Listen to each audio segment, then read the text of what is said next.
Bonjour à tous, bienvenue sur Fan de Couteaux. Aujourd'hui, je vous présente le Giant Mouse Ace Nazca. Au-dessus, le petit Ace Reeve, en dessous, le Ace Corta. J'ai toujours un petit coup de cœur pour ce Ace Corta. Je ne vais malheureusement pas pouvoir en dire autant sur ce Ace Nazca. Je me demande ce qu'a voulu faire Giant Mouse avec ce couteau. Pour moi, la force de Giant Mouse, c'était qu'au premier coup d'œil, on arrivait à reconnaître un couteau de chez Giant Mouse. Que ça soit le Biblio, que ça soit le tout nouveau Ace Jutland tiré du GM8, où là, au premier coup d'œil, on peut pas se tromper, on sait que c'est un couteau de chez Giant Mouse. Pareil avec le Corta tiré du GM6, où on savait qu'on était sur du Giant Mouse. Ici, avec ce Nazca, je me pose la question. Alors, je sais que ça va plaire à beaucoup, puisqu'il y en a qui n'aimaient pas du tout ce que Giant Mouse faisait auparavant.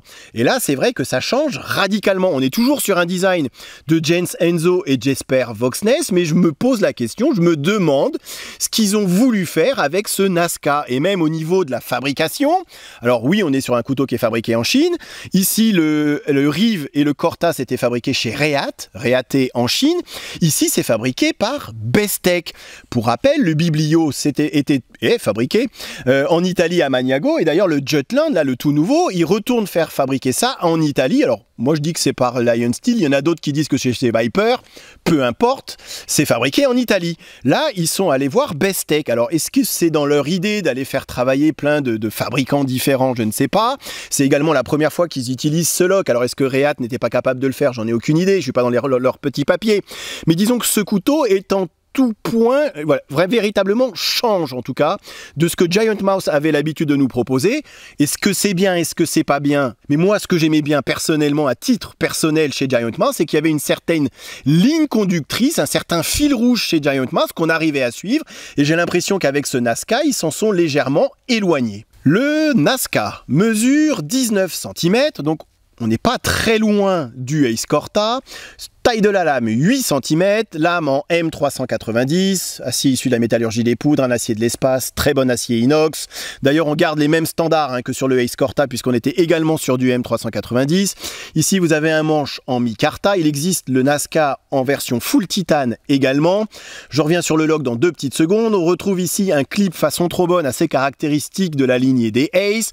On retrouve également une entretoise en laiton, on retrouvait également une entretoise en laiton sur le Ace Corta.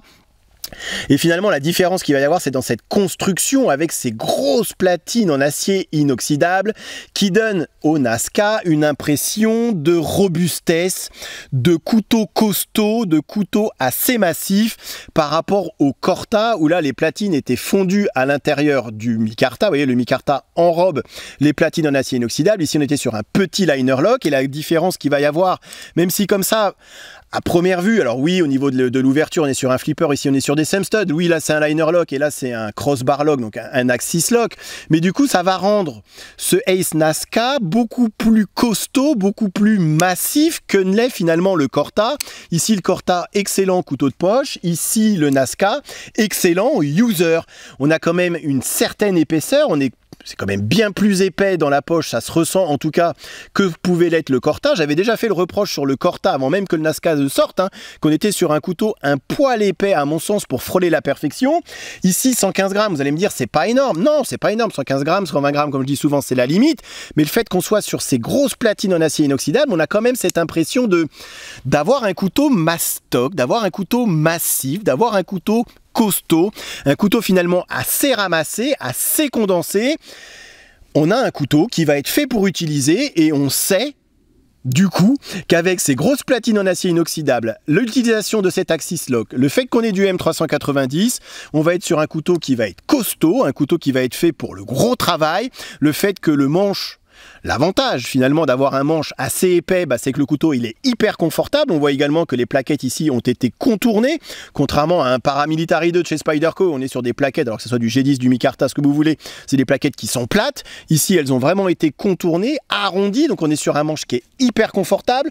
Le clip poche, on le sent finalement que très peu dans la main. Donc on est sur un couteau assez ramassé, avec 8 cm de taille de lame, c'est pas une énorme lame, mais un couteau voilà très confortable, avec lequel on va pouvoir travailler longtemps, Axis Lock, c'est la robustesse incarnée. Les grosses platines, alors là, vous pouvez essayer de le plier. Là, on n'est pas sur un couteau chewing-gum. Là, vous pouvez essayer de le plier dans tous les sens. Ça va absolument pas lâcher. Donc finalement, ce qu'ils ont voulu faire avec le Nazca, c'est peut-être une... Je vais pas dire copier le Corta, parce qu'on va pas copier le Corta, mais c'est nous proposer une alternative au Corta pour celui qui cherchait vraiment un couteau de travail, un véritable user, un couteau avec lequel vous allez pouvoir aller bosser. Juste avant de vous parler de cette lame et finalement de quelque chose qui m'agace de plus en plus sur ce type de couteau, j'en reviens dessus dans 2 petites secondes, je m'interroge sur cette encoche ici. Alors je comprends très bien à quoi elle sert quand le couteau il est fermé. Elle sert à ce qu'on puisse aller choper les thumb studs, à ce qu'on puisse aller choper les quillons assez facilement et à ce que les quillons puissent rentrer légèrement à l'intérieur du manche.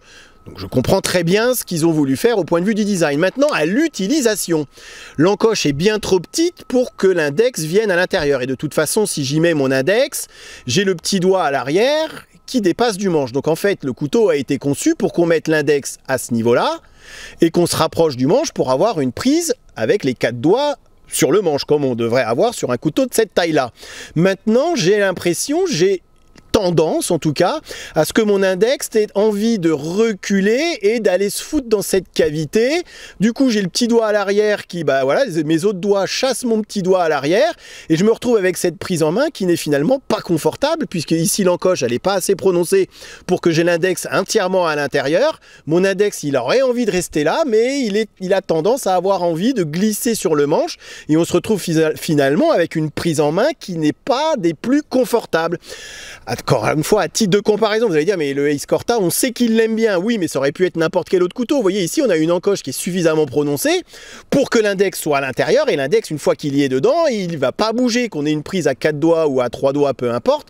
Mais là, il y a vraiment une encoche qui est faite pour l'index. Ici, cette encoche, elle n'est pas faite pour l'index, elle est seulement faite pour que les thumb studs viennent se glisser à l'intérieur. Et du coup, on se retrouve avec une ergonomie assez bizarre, assez particulière. Je dis pas que c'est mauvais, mais je dis qu'on a connu plus confortable. On est sur une forme de lame. En anglais, ils disent harpoon, donc on va dire harpon en français. En tout cas, la lame est bien plus agressive que la lame du Ace Corta. Vous avez ici un faux tranchant sur le dessus. Ici, la lame a été légèrement creusée avec quelques petites cannelures et on comprend ce qu'ils ont voulu faire, hein. Enzo et Jesper Voxness au niveau du design, c'est que voilà, c'est un couteau, encore une fois, qui est fait pour être utilisé. Donc vous avez ici le pouce qui est bien calé sur le couteau avec ses cannelures, il ne va pas bouger. Attention tout de même, j'ai effectivement dit qu'on était sur un user, un couteau, pas un couteau de bourrin, mais un couteau qui est fait pour travailler. Par contre, la pointe est assez fine, assez fragile. Va pas falloir s'amuser à faire trop de torsion sur la pointe, hein, de risque de la casser. Au niveau du tranchant, et ça j'aime beaucoup ces tranchants, vous le savez maintenant, ces tranchants qui sont tout en courbure et on retrouve finalement un peu le même type de tranchant sur le Ace Corta. Par contre, la chose qui commence à m'agacer sur ce type de couteau, c'est ces fichus thumb studs qui nous bouffent, et ça je sais que vous l'attendiez, qui nous bouffent presque un quart de tranchant. Alors je sais que j'exagère peut-être avec un quart de tranchant, mais en tout cas c'est thumb studs qui nous bouffent du tranchant. Alors ça ne se passe pas sur toutes les coupes. Effectivement, lorsque vous coupez du carton, du saucisson, lorsque vous coupez de la corde ou vous ouvrez des boîtes, vous n'allez pas, il n'y a aucun problème avec ces quillons. Par contre, lorsque vous allez couper de la nourriture, de la tomate, de la pomme ou ici une brique de brebis, vous avez ces fichus quillons qui vous bouffent du tranchant utile. Et alors qu'on était sur un couteau avec un tranchant un petit peu plus grand que sur le Ace Corta, on se retrouve finalement avec un tranchant utile plus petit que sur le Ace Corta. Et ça, c'est dû à ces quillons qui sont, à mon sens, mal fichus et mal foutus. Alors oui, c'est question de design, mais pas que. Si vous les rapprochez trop du manche, vous n'allez pas pouvoir ouvrir la lame. Est-ce qu'on est que sur un couteau pour s'amuser avec? Et c'est vrai que le couteau, bah voilà, c'est génial de s'amuser avec. Ici, système de roulement à billes, un Axis Lock qui fonctionne à merveille, qui fonctionne bien mieux que chez Benchmade. Donc effectivement, si c'est juste pour jouer avec son couteau, c'est génial. Maintenant, comme j'ai dit, ce couteau, on a le sentiment que c'est un couteau qui a été fait pour aller bosser avec, et on se retrouve finalement avec ces quillons, avec ces thumb studs qui nous bouffent du tranchant utile. Et ça, pour moi, c'est quelque chose qui commence sérieusement à m'agacer sur ce type de couteau. Pour conclure sur ce Nazca, en même temps, je vous fais 2-3 petits copeaux. On n'est pas sur un mauvais couteau, entendons-nous bien. C'est un couteau, on connaît la qualité des couteaux Bestech, on connaît le talent, je suis personne pour aller critiquer Jens Enzo et Jesper Voxness. J'ai simplement émis quelques doutes, en tout cas quelques remarques sur le design, un design finalement assez loin de ce qu'on a l'habitude de voir chez Giant Mouse. Certains vont trouver ça très bien, d'autres comme moi trouveront ça également un petit peu moins bien. On était sur des couteaux avec une véritable identité visuelle, avec une véritable âme, j'ai l'impression, même s'ils étaient fabriqués en Chine et pas en Italie, ce que certains avaient critiqué à l'époque. Maintenant là, avec ce Nazca, on se retrouve un petit peu avec un couteau voilà, qui aurait pu être fabriqué par n'importe qui, pas forcément par Giant Mouse, puisque je trouve que l'identité visuelle, elle n'est pas au rendez-vous. On se retrouve finalement avec 2-3 petits soucis de conception. Ici, cette petite encoche qui finalement s'avère pas très confortable. Ici, ces thumb studs qui vont vous bouffer encore une fois presque un quart de tranchant utile dans certaines coupes, bien évidemment. Là, ce que vous faites, si vous vous amusez qu'à faire des petits copeaux, les thumb studs, ils vont absolument pas vous gêner.